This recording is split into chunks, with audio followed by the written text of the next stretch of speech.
பரிசுத்த ஓய்வு நாளின் இது மாலை வேளையிலும் கர்த்தருடைய முகத்தை நாம் நோக்கி பார்ப்பதற்கு ஆண்டவர் இந்த நேரத்தை தந்ததற்காக ஆண்டவருக்கு நாம் நன்றி சொல்லுவோம். இணைந்து நாம் இல்லங்களில் இருந்து கருத்தோடு ஆண்டவரை தேடுவதற்கு நாம் ஒருமுகப்படுவோம். கர்த்தர் இந்த மாலை வேளையின் தொழுகை நமக்கு நன்மையாய் தருவாராக.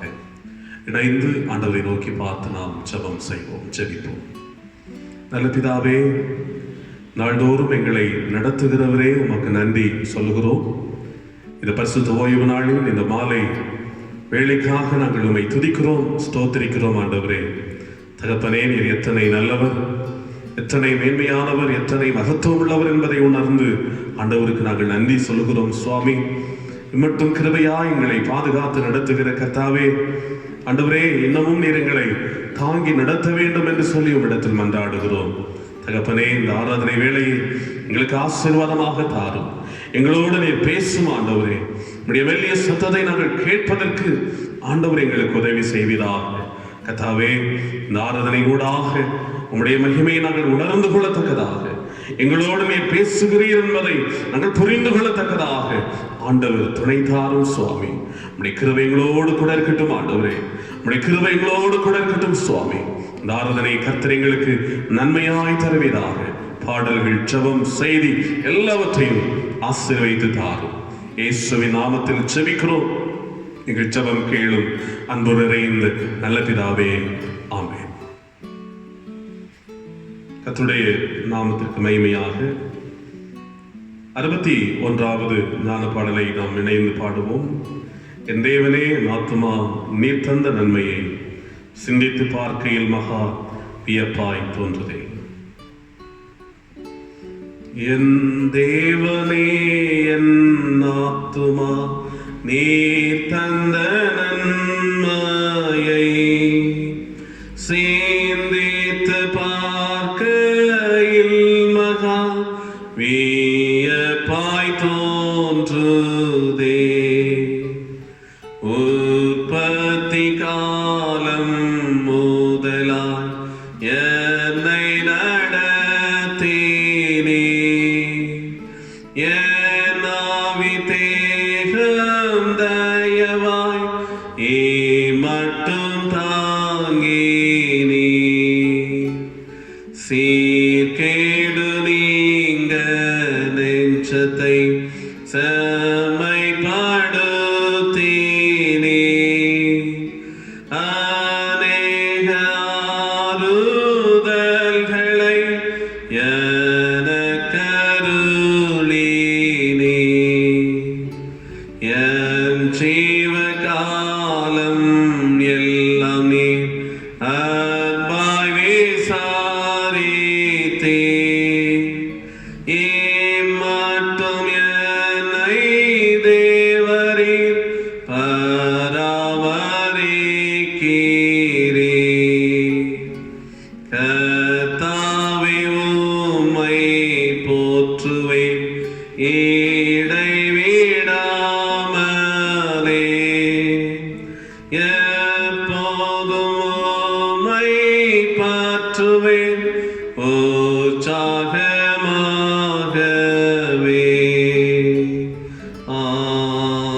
ஆமென். திருமறை பகுதி 1 பேதுரு 5ஆம் அதிகாரம் 6ஆம் வசனம் முதல் 11ஆம் வசனம் முடிய. 1 பேதுரு 5ஆம் அதிகாரம் 6ஆம் வசனம் முதல் 11ஆம் வசனம் முடிய. ஏற்ற காலத்திலே தேவன் உங்களை உயர்த்தும் அடிக்கு அவருடைய பலத்த கைக்குள் அடங்கி இருங்கள். அவர் உங்களை விசாரிக்கிறவர் ஆனபடியால் உங்கள் கவலைகளை எல்லாம் அவர் மேல் வைத்து விடுங்கள். தெளிந்த புத்தியுள்ளவர்களாய் இருங்கள், விழித்திருங்கள். ஏனெனில் உங்கள் எதிராளியாகிய பிசாசானவன் கர்ச்சிக்கிற சிங்கம் போல் எவனை விழுங்கலாமோ என்று வகை தேடி சுற்றித் திரிகிறான்.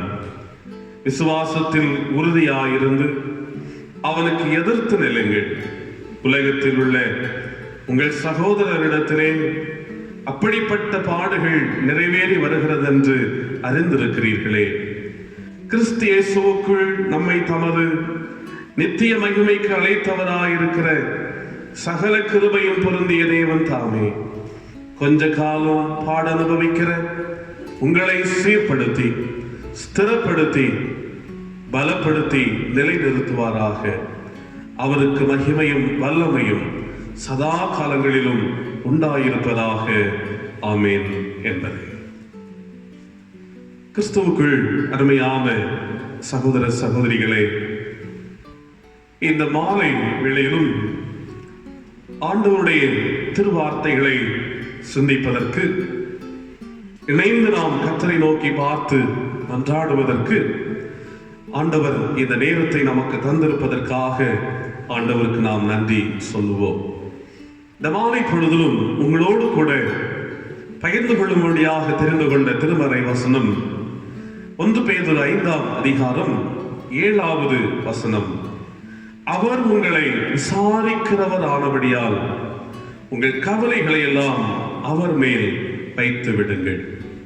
அவர் உங்களை விசாரிக்கிறவர் ஆனபடியால் உங்கள் கவலைகளை எல்லாம் அவர் மேல் வைத்து விடுங்கள். பேதுரு சின்ன ஆசியாவில் இருக்கின்ற கிறிஸ்தவ சபைகளுக்கு இதை எழுதுகின்றார். அந்த மக்கள் துன்புறுத்தப்படுகின்ற காலத்திலே, சோதனையினுடைய காலத்திலே கிறிஸ்தவர்களை ஊக்கப்படுத்தும்படியாக, தளர்ந்து போயிருக்கின்ற அவருடைய நம்பிக்கையை கட்டியெழுப்பும்படியாக பேதுரு இந்த கடிதத்தை அந்த சின்ன ஆசியாவில் இருக்கிற கிறிஸ்தவ மக்களுக்கு எழுதுகிறார்.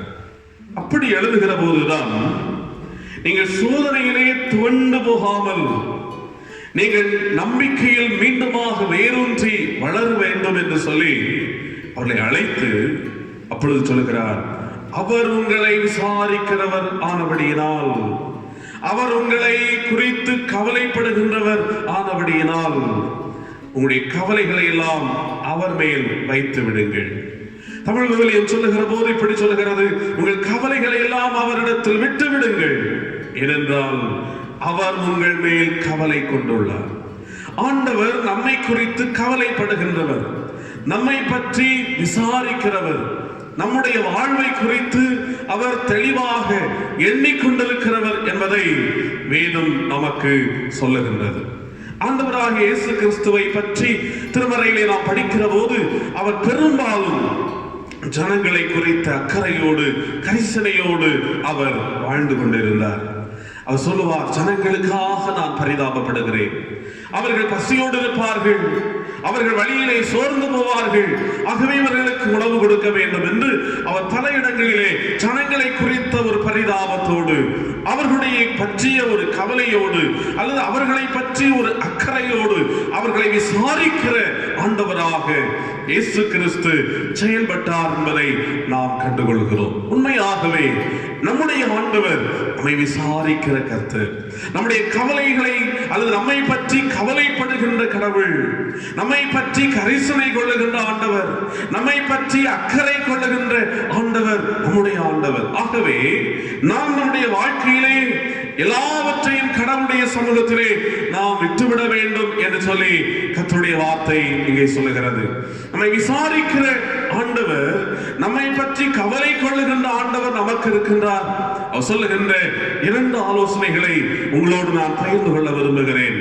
இந்த காலங்களிலே நாம் புரிந்து கொள்ள வேண்டும், என்னை விசாரிக்கிற ஒரு கர்த்தர் இருக்கிறார், என்னை பற்றி கவலை கொள்ளுகின்ற ஒரு கர்த்தர் இருக்கிறார்.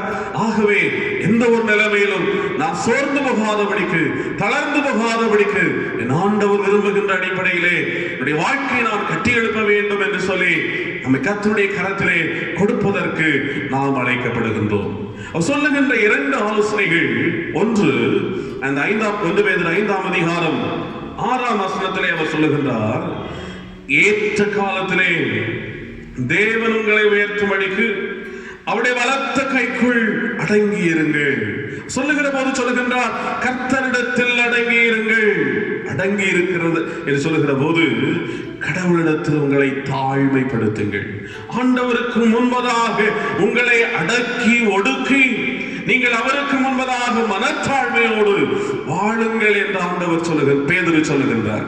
அன்புக்குரியவர்களே, ஆண்டவர் நம்மை விசாரிக்கிறவர், அவர் நம்மை பற்றி கவலை கொள்ளுகின்றவர் என்று சொல்லுகிற போது நாமும் அவருடைய விசாரிப்புக்கு அல்லது அவர் நம்மை பற்றி கவலைப்படுவதற்கு உரிய நிலையிலே அவர் விரும்புகின்ற ஒரு வாழ்க்கையை நாம் வாழ வேண்டும்.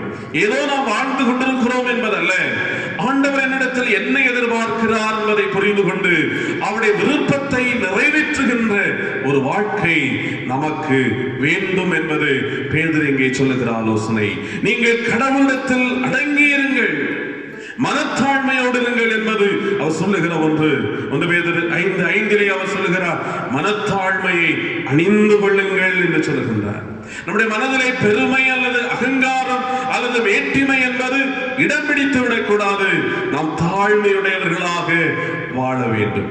அங்கே மரியாள் என்று சொல்லுகிற ஒரு பெண்ணை குறித்து, இயேசுநாதருடைய தாயை குறித்து நாம் கவனிக்கிற போது லூக்கா 1:48 படிக்கிறோம். அவர் தன்னுடைய அடிமையின் தாழ்மையை நோக்கி பார்த்தார். இது முதல் எல்லா சந்ததிகளும் என்னை பாக்கியவதி என்பார்கள். பாருங்கள், ஒரு சாதாரணமான ஒரு பெண், ஒரு சாதாரணமான ஒரு சூழ்நிலையிலே பின்னணியத்திலே இருந்தவள். அவள் சொல்லுகிறாள், அடிமையினுடைய தாழ்மையை நோக்கி பார்த்தார். கடவுள் என்னை நோக்கி பார்த்தார், கடவுள் என்னை கண்ணோக்கி பார்த்தார். என்னுடைய தாழ்மையினுடைய நிலைமையை ஆண்டவர் பார்த்து என்னை உயர்த்தினார் என்று சொல்லுகிறதை நாம் படிக்கிறோம். அன்புக்குரியவர்களே, எந்த அளவிற்கு தன்னை தாழ்த்தினாள், நான் ஆண்டவருக்கு அடிமை என்று தன்னை முற்றிலுமாக ஒப்புக் கொடுத்தாள் என்பதை நாம் வேதத்திலே படிக்கிறோம். அந்த தாழ்மை, அந்த மனத்தாழ்மை, அந்த ஒரு அனுபவம் நம் ஒவ்வொருடைய வாழ்க்கையிலும் வேண்டும் என்பது ஆண்டவர் சொல்லுகிற ஒன்று. நீதிமொழிகள் 15:33 சொல்லப்பட்டிருக்கிறது, மேன்மைக்கு முன்னானது தாழ்மை என்று சொல்லப்பட்டிருக்கிறது. அன்புக்குரியவர்களே, தாழ்மையினுடைய பண்பு நமக்கு இருக்கிறதா? மனத்தாழ்மை நம்முடைய வாழ்க்கையிலே அணிந்து கொண்டவர்களாக நாம் வாழ்ந்து கொண்டிருக்கிறோமா? யோசித்து பார்ப்போம். நான் ஆண்டவருக்கு அடிமை, நான் ஆண்டவருக்கு முன்பதாக ஒன்றுமில்லை, நான் சாதாரண ஒரு மண் என்று சொல்லுகிற நிலைமையிலே நம்மை ஆண்டவருக்கு முன்பதாக தாழ்த்துகிற அனுபவம் நமக்கு இருக்கிறதா? யோசித்து பாருங்கள். சாதாரணமான ஒரு பெண்ணை, தன்னை அடிமை என்று சொன்ன அந்த பெண்ணை, அந்த மரியாதை கர்த்தர் தெரிந்து கொண்டார். அவளை கர்த்தருடைய ஒரு மகா பெரிய ஒரு பாக்கியத்திற்கு நேராக, இயேசுநாதனுடைய தாய் என்று சொல்லுகிற நிலைமையிலே ஒரு உயர்ந்த ஆசீர்வாதத்திற்கு நேராக ஜீவனுள்ள தெய்வம் அவளை உயர்த்தினார் என்று சொல்லி நாம் படிக்கிறோம். அன்புக்குரியவர்களே, ஆண்டவர் நம்மிடத்தில் எதிர்பார்ப்பது அவருக்கு அடங்கி வாழுகின்ற ஒரு வாழ்க்கை, அவருக்கு முன்பதாக நம்மை தாழ்த்துகின்ற ஒரு வாழ்க்கையை ஆண்டவர் எதிர்பார்க்கிறார். இந்த நாளிலே, இந்த மாலை பொழுதிலே ஆண்டவரிடத்தில் கேட்போம். ஆண்டவரே, எனக்கு அந்த மனத்தாழ்மையை தாரும். ஆண்டவரே, எனக்கு அந்த எளிமையான ஒரு தாழ்மைப்படுத்துகின்ற அனுபவத்தை எனக்கு தாரும் சுவாமி. என்னை விசாரிக்க வேண்டும், என்னுடைய வாழ்வை குறித்து அக்கறை கொள்ள வேண்டும். ஆண்டவரே, அந்த அனுபவத்தை நான் பெற்றுக்கொள்வதற்கு என்னை தாழ்த்துகிறேன் ஐயா, முற்றிலுமாக உடைய கரத்திலே தருகிறேன் என்று சொல்லி ஆண்டுடைய கரத்திலே நாம் தருவோமானால் உண்மையாக ஆண்டவர் நம்மை விசாரித்து உடைய வாழ்க்கையை கட்டி எழுப்புவார், உயர்த்துவார் என்பதிலே சந்தேகமில்லை. இரண்டாவதாக இங்கே பேதுரு சொல்லுகின்ற ஒரு ஆலோசனை, ஒன்று, நீங்கள் கடவுளிடத்தில் அடங்கி இருங்கள். இரண்டாவது சொல்லுகின்றார், கர்த்தரிடத்தில் கவலைகளை விட்டு விடுங்கள். கர்த்தரிடத்தில் அடங்கி இருங்கள் என்று சொல்லுகின்ற பேதுரு இன்னொன்றை சொல்லுகிறார், கர்த்தரிடம் கவலைகளை விட்டு விடுங்கள். அவர் உங்களை விசாரிக்கிறவரானபடியால் உங்கள் கவலைகளை எல்லாம் அவர் மேல் வைத்து விடுங்கள் என்று சொல்லுகின்றார், அவர் மேல் விட்டு விடுங்கள் என்று சொல்லுகின்றார். அன்பானவர்களே, கவலைகளை நாம் சுமக்கிற பொழுது அதனுடைய பழு அதிகமாகின்றது, அதனுடைய வேதனை அதிகமாகின்றது, அதனுடைய அழுத்தம் அதிகமாகின்றது, அது நிமித்தமாக விளைவுகளும் அதிகமாக மாறி போய்விடுகின்றது. ஒரு மனிதன் கவலைப்படுகின்ற போது அது அந்த மனிதனை சாகடித்து விடுகின்றது. ஒரு மனிதன் கவலைப்படுகின்ற போது அது அவரை பைத்தியக்காரனாக மாற்றி விடுகின்றது. ஒரு மனிதனை கவலை ஆட்கொள்ளுகின்ற போது அது அவரை மனிதனாக செயல்பட முடியாதபடிக்கு அவரை அமைதியாக இருக்க வைத்து விடுகின்றது.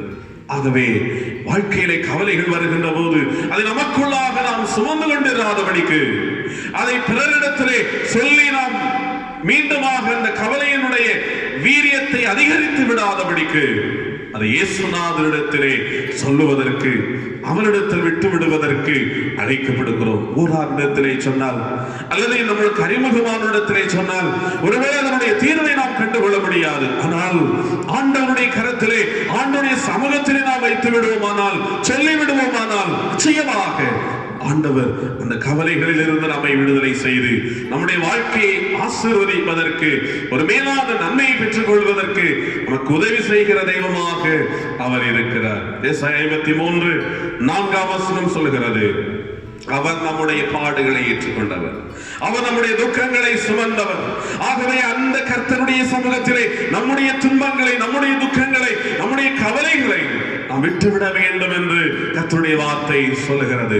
சாமுவேல் சவுலை பார்த்து சொல்லுகின்றார், காணாமல் போன கழுதையை பற்றி நீர் கவலைப்பட வேண்டாம். அவர் சொன்னார், நீ கவலைப்படாதே, காணாமல் போன கழுதைகளை பற்றி நீ கவலைப்பட்டுக் கொண்டிருக்கிறாதே என்று சொல்லி சாமுவேல் சவுலிடத்திலே சொல்லுகின்றார், நீ கவலைப்படாதே.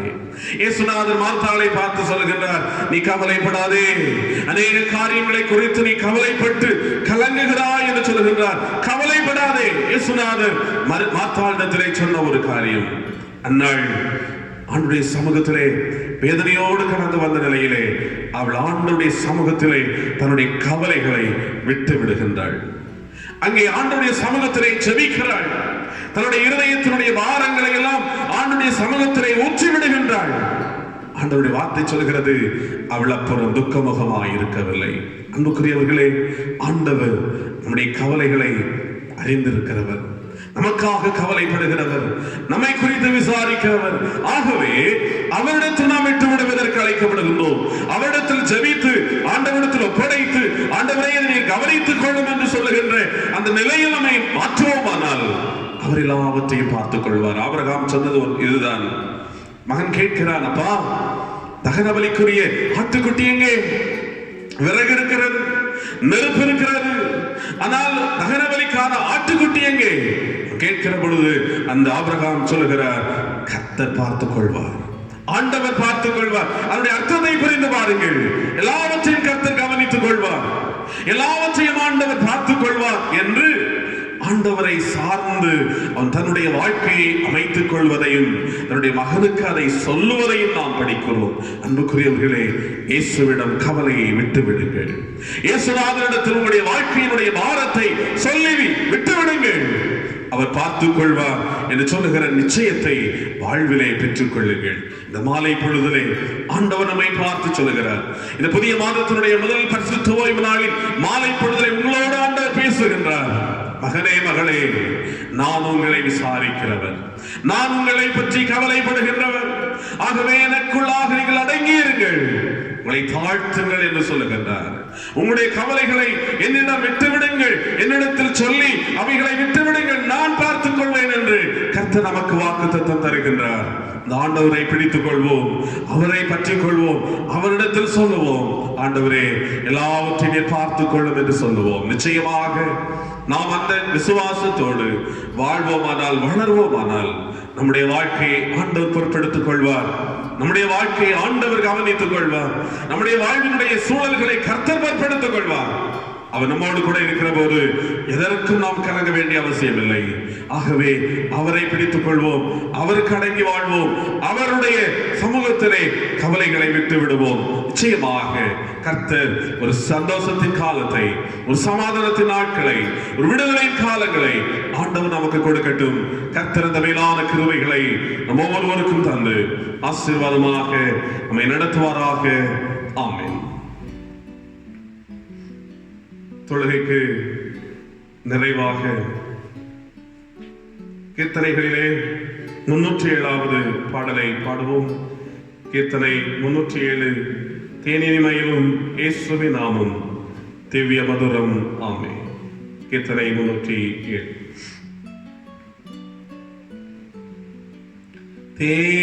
தேனினிமையிலும் இயேசுவின் நாமம் திவ்ய மதுரமாமே, அதை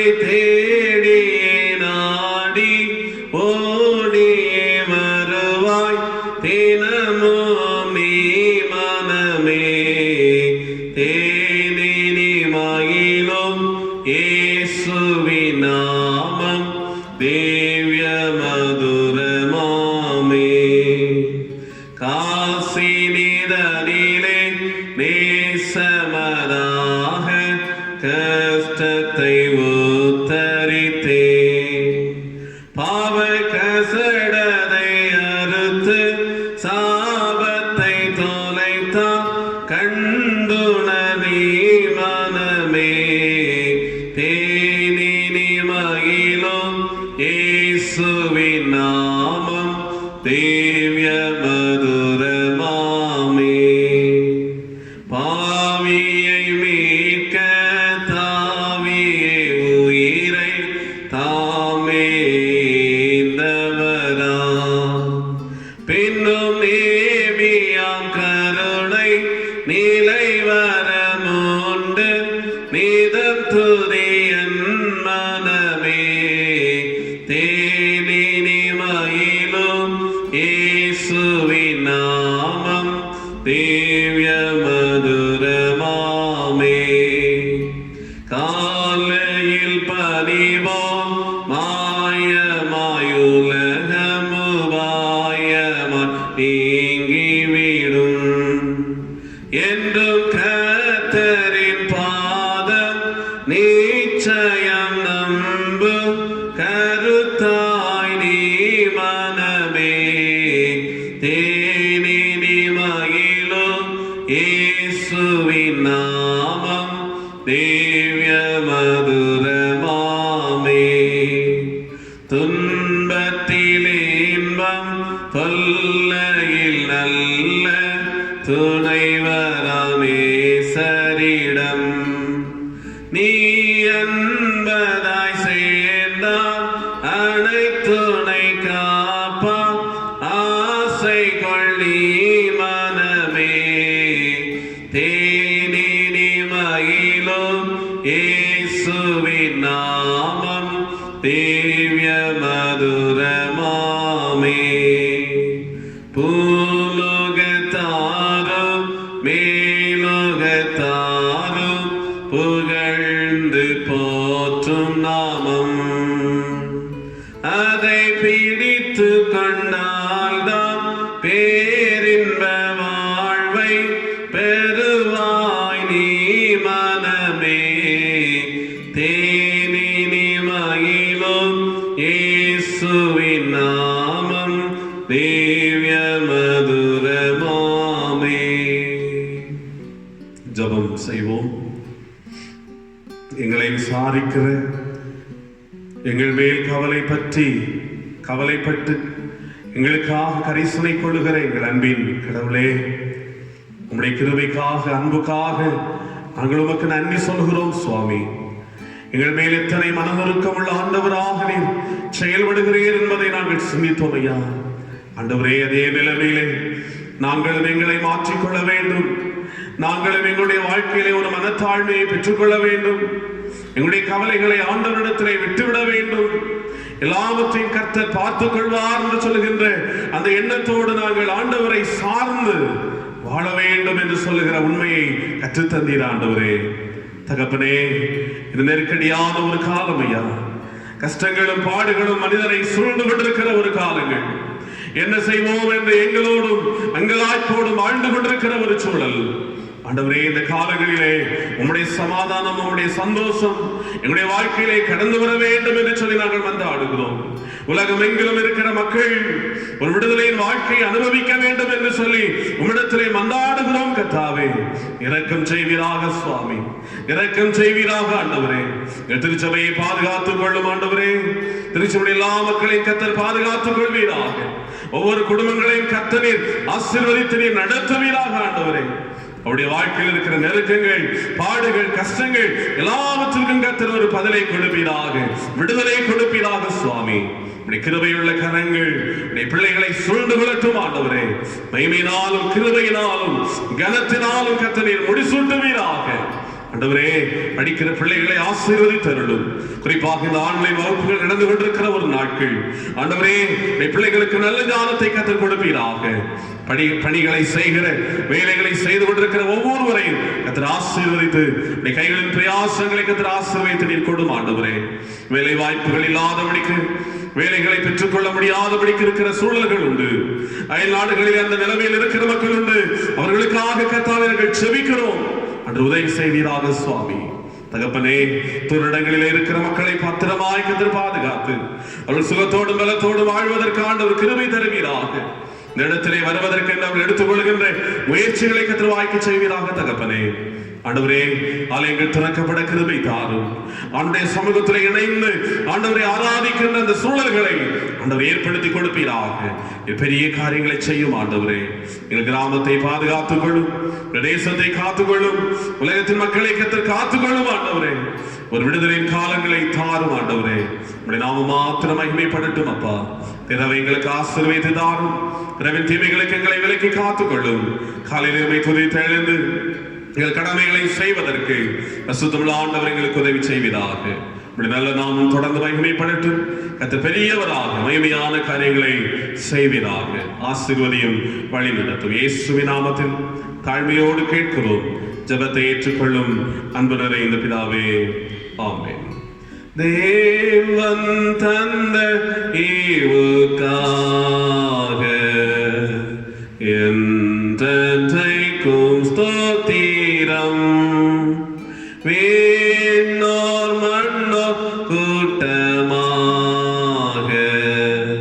பாடுவோ சங்கீதனம். மீட்கப்பட்ட யாவராலும் ஏக தேவன் இருக்கே ஆரவாரமாய் என்றைக்கோ ஸ்தோத்திரம் உண்டாகவே. ஆமென். இறையாசியை பெற்றுக்கொள்வோம். தந்தை, மைந்தன், தூய ஆவியானவரின் திரித்துவ கர்த்தரின் ஆசீர்வாதம் நம் அனைவரோடும், உங்கள் அனைவரோடும், உலகம் அனைத்தோடும் என்றும் சதா காலங்களிலும் நிறைவாய் தங்கியிருப்பதாக. ஆமென். ஆமென்.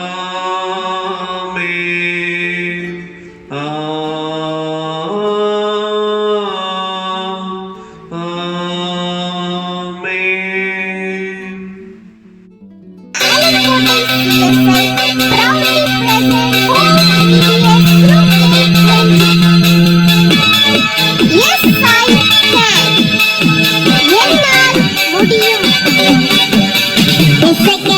VBS வந்தாச்சு, நம்ம ஆலங்கோட்டை VBS ஸ்டார்ட் ஆகிவிட்டது.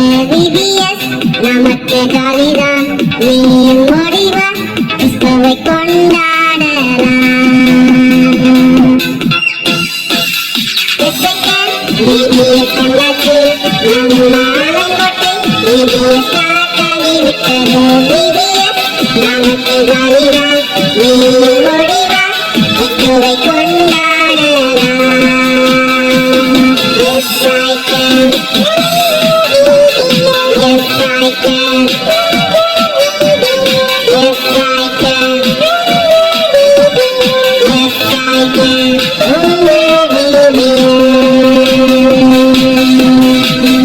Join us to have a fun-filled VBS coming soon to your home.